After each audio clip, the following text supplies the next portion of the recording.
통계 공부는 슬기로운 통계생활. 안녕하십니까. 이번 시간에는 에어플로우 설치를 위한 사전 작업으로 WSL 설치해 보도록 하겠습니다. 자, 이번 시간의 학습 목표는 WSL 여러분들 컴퓨터에다가 설치하는 것이고요. WSL을 설치하고 나면 우분투 OS가 올라오는데 그 우분투 OS에서 간단한 리눅스 명령어들 알아보도록 하겠습니다. 먼저 WSL이 뭔지 잠깐 알아볼게요.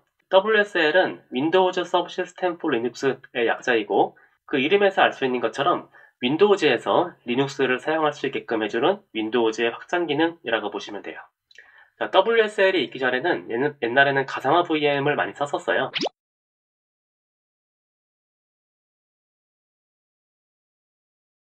가상화 VM은 어떤 오버헤드가 있었냐면은 첫 번째로 메모리 오버헤드가 좀 심했었는데 우리 주 컴퓨터에 메모리가 이만큼 있었을 때 가상화 VM 쪽에다가 명시적으로 메모리를 할당을 해줘야 됐었어요. 그래서 주 컴퓨터는 남은 공간인 이만큼 쓰고 이제 VM 서버가 이만큼의 메모리를 잡아먹는 형식으로 돌아갔었고요. 또 다른 오버헤드로는 디스크 공간도 마찬가지인데 주 컴퓨터에 디스크가 이만큼 있었다면은 VM 공간에다가 이만큼 디스크를 또 할당을 해야 됐었어요. 남은 공간은 주 컴퓨터가 쓰고 이 공간은 VM 서버가 쓰고 하다 보니까 VM을 올릴수록 굉장히 오버헤드가 심해지는 거예요. 근데 WSL이 나오고 나서부터는 이런 오버헤드 없이 상대적으로 굉장히 가볍게 쓸 수가 있었습니다. 그래서 현재는 윈도우즈랑 리눅스를 같이 쓰려고 하는 개발자들한테는 WSL을 굉장히 많이 쓰고 있어요. 그래서 저희도 WSL을 설치해 보도록 하겠습니다. 근데 우리가 에어플로우 배우는데 꼭 WSL이 있어야 되나요? 궁금할 수 있는데 아쉽게도 에어플로우는 윈도우즈에서 직접 사용하실 수가 없어요.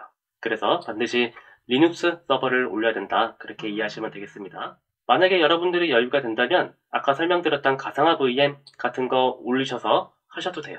아니면 요즘에는 퍼블릭 클라우드 많이 쓰니까 AWS나 GCP 같은 데 가셔서 컴퓨팅 서비스로 VM 만드신 다음에 그 안에다가 리눅스 설치하셔도 괜찮아요. 하지만 이런 여유가 없으신 분들은 WSL 실습 과정 잘 따라오시면 되겠습니다. 자, 이제 WSL은 우리가 공식 가이드를 보고 설치를 할 건데요. 그 공식 가이드에 보면은 이제 체크사항들이 있습니다.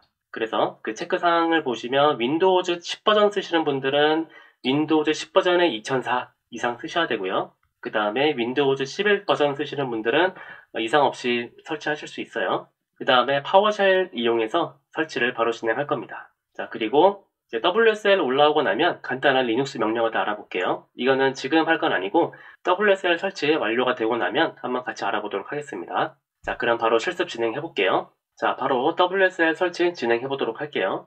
먼저 웹브라우저 하나 띄우시고 여기에서 WSL 인스톨이라고 검색해 보겠습니다. 자, 그러면 마이크로소프트 공식 홈페이지가 제일 위에 뜨고요. 바로 링크 타고 이동해 볼게요. 자, 그러면 윈도우즈에 리눅스 설치하는 방법 가이드가 잘 나와 있어요. 조금 내려보시면 사전 요구사항이 있고요. 사전 요구사항 읽어보면 윈도우즈 10 버전의 2004 이상 쓰시거나 아니면 윈도우즈 11을 쓰셔야 된다고 나와 있어요. 자, 여러분들 컴퓨터 몇 버전 쓰고 있는지 한번 확인해 보도록 할게요. 자, 시작 버튼 누르시고 파워 입력하시면 파워쉘과 관련된 것들이 여러 가지 있는데 그 중에서 X86에 붙지 않은 걸로 여러분들 컴퓨터가 대부분 64비트니까 X86이 붙지 않는 걸로 마우스 우클릭 하셔가지고 관리자 권한으로 실행을 누를게요. 자, 그러면 이렇게 파워쉘 창이 하나 뜨고요. 여기에서 설치하는 거는 WSL 인스톨 컨트롤 C 해서 그냥 붙여주도록 할게요.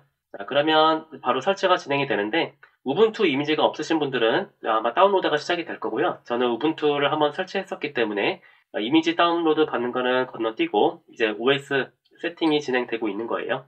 자, 조금 기다려 보시면 이제 금방 설치가 완료되고요. 리눅스에서 사용할 본인 계정 입력해 주시면 됩니다. 저는 제 이름을 따서 그냥 hjkim이라고 입력을 할게요. 자, 그 다음에 패스워드 입력해 주시고 나면 바로 세팅이 끝납니다. 굉장히 빠르죠? 자, 이제 리눅스 우분투 설치가 다 완료가 됐어요. 자, 그러고 나면 이제 우분투를 사용하시기 전에 한 가지 더 확인해 보셔야 될 게 있어요. 자, 다시 한번 시작 버튼 누르시고 파워 입력해 보겠습니다. 파워 입력하고 아까처럼 똑같이 마우스 클릭해가지고 파워쉘 하나 더 띄워볼게요. 자, 여기에서 WSL-L-V 입력해 보겠습니다. 그러면 우분투 이미지가 지금 현재 떠 있고 WSL의 버전은 이 버전이다 라고 나와 있어요. 이 중에서 이 버전 2 WSL의 버전을 얘기하고 있는데 이 버전이 꼭 2로 나오셔야 됩니다.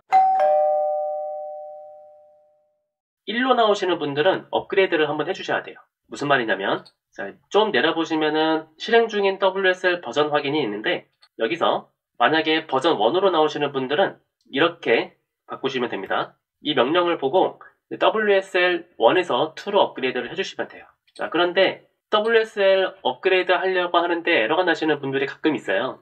그럴 때는 윈도우즈 업데이트가 좀 부족한 것이기 때문에 윈도우즈 업데이트 한번 하시고 그 다음에 WSL을 1버전에서 2버전으로 올려주시면 됩니다. 만약에 1버전인 상태에서 에어플로우 설치를 하려고 하다 보면 도커가 제대로 실행되지 않아요. 그래서 꼭 2버전으로 설치해야 된다. 이렇게 알고 계시면 됩니다. 자, WSL 설치가 다 완료가 됐고 이제 2버전까지 다 확인이 되셨으면은 시작 버튼 다시 한번 누르시고 이번에는 WSL 입력을 해볼게요. 그러면 아이콘은 저랑 좀 다르게 나올 수 있는데 뭔가 하나 뜰 거예요. 이거 실행해 보시면은 이제 WSL 똑같이 들어올 수 있습니다. 자, 여기까지 되시면은 다 완료가 된 거예요. 자, 이제 간단한 리눅스 명령어들 한번 알아보도록 할게요.